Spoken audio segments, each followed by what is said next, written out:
Hello everyone and welcome back to the Pearblossom Press YouTube channel. I'm Cassie Trask. Today we're going to be making a fun Halloween birthday card using the Easy Light. And we're also going to incorporate the brand new Snap and Slide. So I want this to be a double interactive. These are so cool. And we've got our sticky spots to go along with that. Because like I said, double interactive.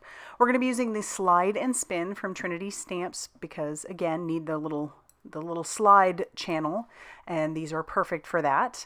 And then I have some various things from the Tim Holtz Halloween collection. It's actually called Spencer Colorize.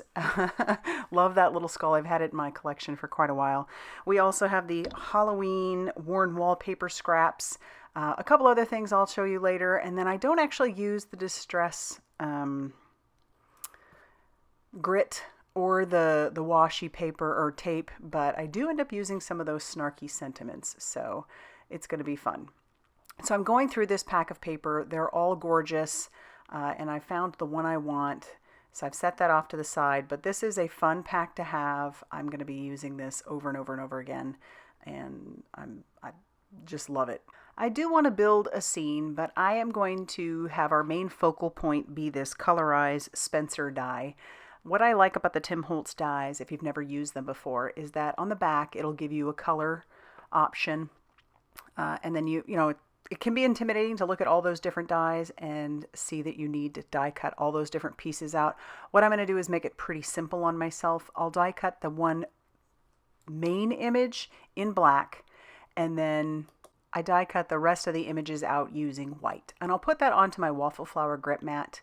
And then, like I said, it does tell you or give you an idea on the back of each of the dies what color you could technically die cut them out as if you wanted, or how you want to color them. And so I'm just looking at them. And you'll notice that each one, as they stack on top of each other, gets progressively smaller or less. And so that's how you kind of know how they're going to go together.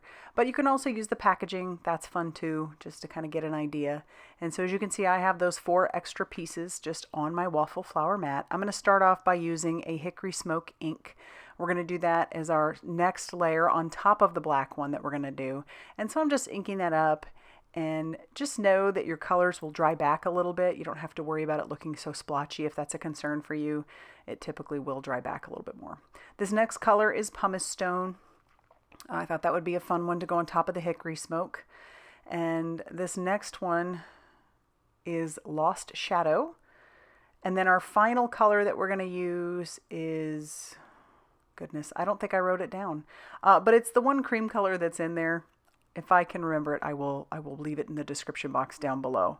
But now that all of the coloring is done and I've put away all of my colors and we've cleaned up a little bit, we're going to start stacking those dies on top of each other. So I'm using my reverse tweezers along with my liquid glue, and I'll start stacking those on top. So it already looks pretty cool to put that first layer on top.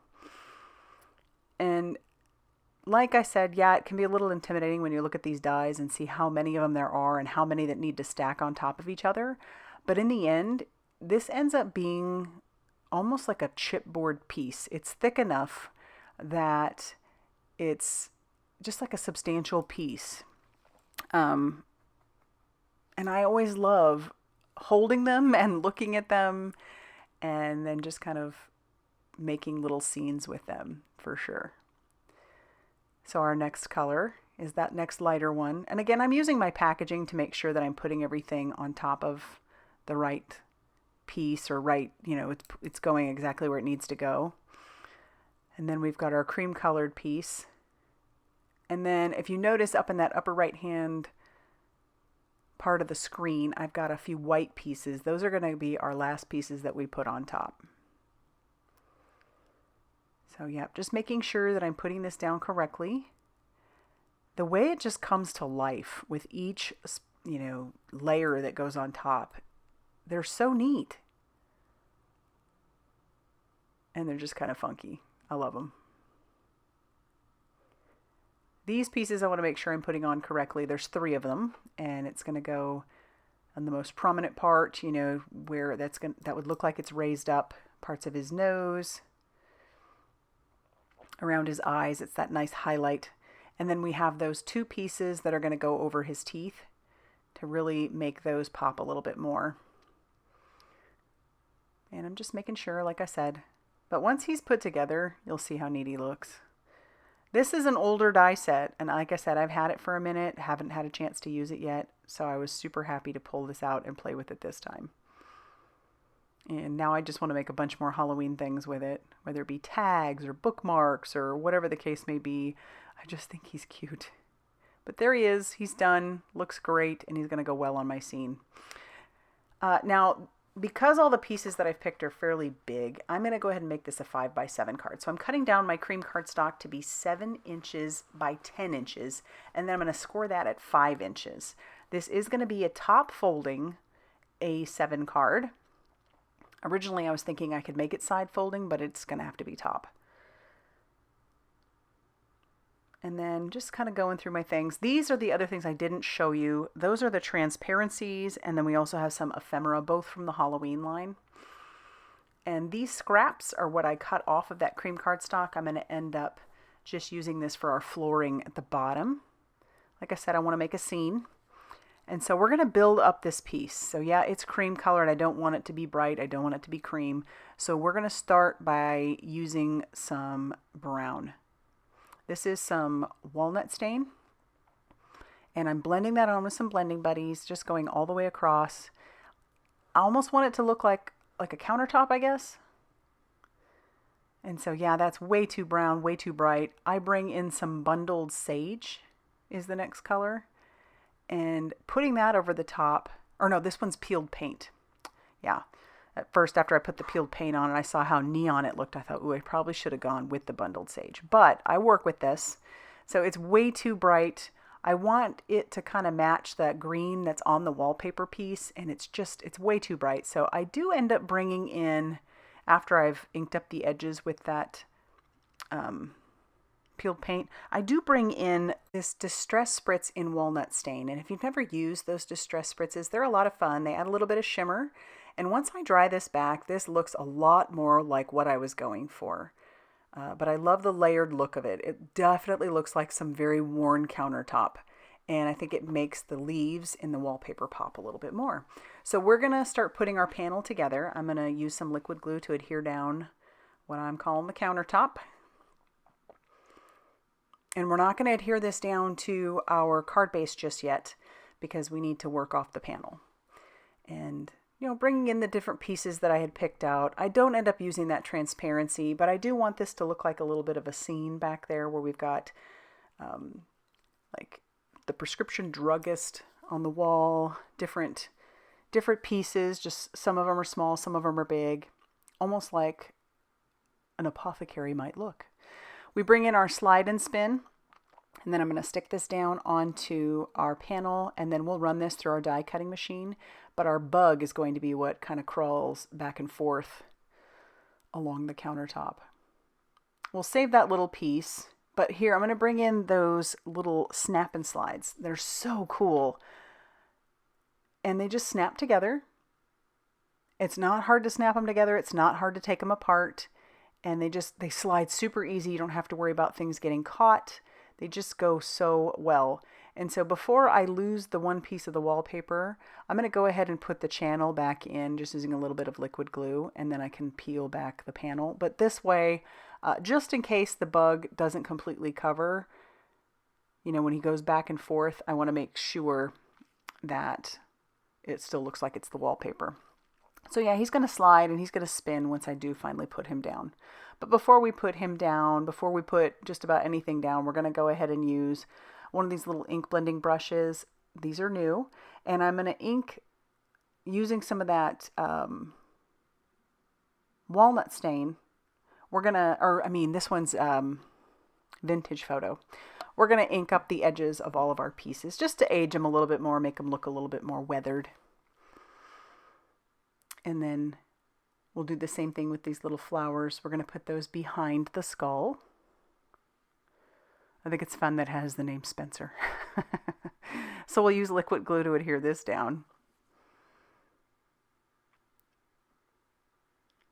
And then we can put our skull down on top.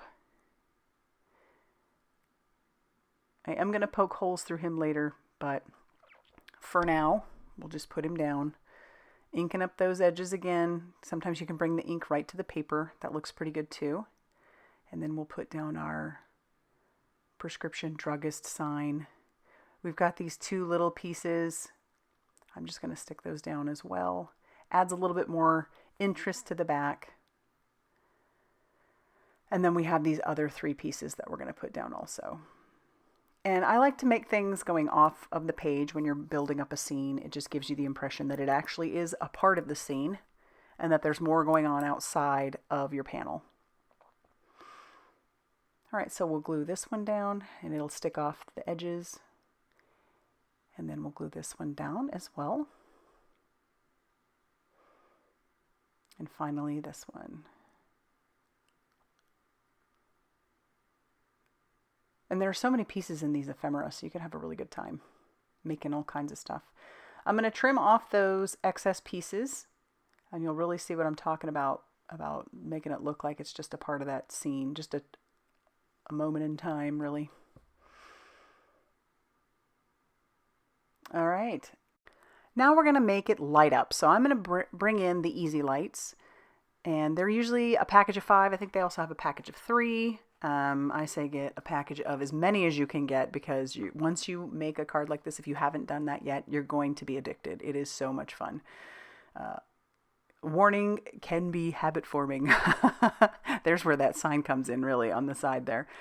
So you just pull out your piece, put your battery in. It's just that simple to make the lights work. And then since there are 3 lights on an easy light, I'm going to poke 3 holes. We'll put one in each of his eyes and his nose. It'll just really bring him to life. So I'll poke it with my paper piercer or my pickup stick. And then I really work that around to make the hole just a little bit bigger. And then I'm going to grab in our card base and I'm going to mark where the holes are just using a pencil. So I'm going to adhere my lights right over the top of those pencil marks. Before I attach down my mechanism, I've decided where it's going to go, and I do want to make kind of like a trap door for it. So that way if the recipient ever needs to change out the battery, or if I ever need to, if I don't give it away before then, now I can easily do that. So I'm just going to score it so that it'll fold in. And that way I can, like I said, easily access the battery. So we'll use a little bit of double-sided adhesive on the back of our panel, and then we'll stick that down. And then I did end up finding my clear Scotch tape. So after the move, I thought I'd lost it, but I found it. And so I'm just going to adhere down each of the lights over the top, making sure that they're sticking upright. I'll adhere those down over the top of those pencil dots. You could use washi tape, that works fine too. It's just if you're concerned at all about maybe the tape going over the top of the light, you don't have to worry about that with your Scotch tape. You can put it right over the light and it's not going to affect it. All right, so now we've got that down, and then I do have the excess, and I'm just going to kind of carefully fold that in. It's not going to look pretty back here. It doesn't need to. And then I can adhere down my, the leftover pieces just using a little bit more of our clear Scotch tape.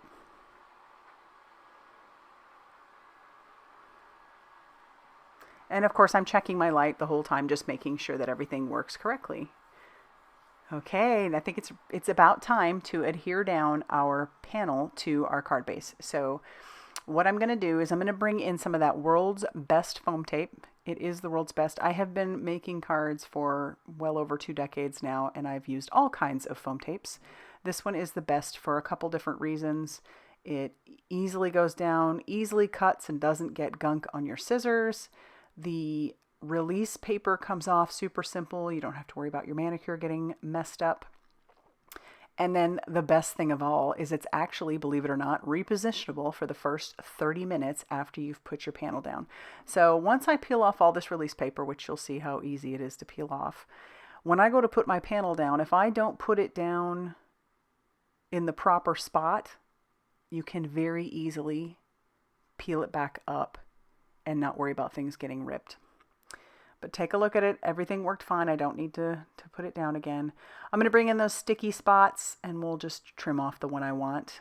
they're 1/2 inch, so it works perfectly with our little snap and slides. And I'll put that down on top, and then I can adhere down my little bug. And you'll see how he just kind of spins and walks around. Ugh, it's so creepy. A bug doing that. No, thank you. And now I need to decide on my sentiments. So I've brought in these different snarky sentiments, and then I finally decide we're going to make this a snarky birthday card. I do want this to be a little bit aged because everything else is, and also otherwise that sentiment is just too stark white. So we're going to adhere this down. It's sticky back, which is great. So look, I'm not saying that you're old, but if you were milk, I'd sniff you first. Goes perfectly with the skull, right? So we'll adhere that down, and then we are going to do a little bit to the inside of the card. So I've got this leftover piece. I can't end up using the transparency. It'll take up too much space on that. But I do have this leftover piece from the wallpaper. I'll glue that down. And then the little sign that I picked out actually just spoke to me because it has Plattsmouth, Nebraska on there, which is actually where my dad is from. Isn't that funny? Small world. So we'll put that down, and then we'll grab one more sentiment for the inside. Since this is a pharmacy type thing, an apothecary, I'm going to grab laughter is the best medicine. If the pharmacy is closed. Before you can pick up your prescription. I just love that. Super fun. So once again, just aging that up, and then we'll stick that down on the inside of our card. Before we can call this card done, we do need to stamp the sentiment push from the Pearblossom Press stamp right where the mechanism is to be pushed. So that way the recipient actually knows that this is an interactive card. So we're just going to ink that up and stamp that right over where the push button would be. And then while we have our stamp out, I'm going to take the light bulb in this stamp, and I like to stamp that right on the back of my card. And then I leave a little space at the bottom for my personal stamp that says handmade by Cassie Trask. And so that way this card is all ready to go. Just need to pick who I'm going to give it to. And now that we're done with that, that's going to finish off our card for you today. I love those little snap and slides. I am going to be using those like crazy. And then of course it lights up. This one makes me happy. It makes me chuckle. It's so fun. And I hope you like it too. If you do, please hit that like button. Definitely consider subscribing if you haven't already done so. And be sure to check out all that Pearblossom Press has going on over on their blog, Facebook page, and Instagram for more crafty inspiration. Thanks for stopping by, and we'll see you soon.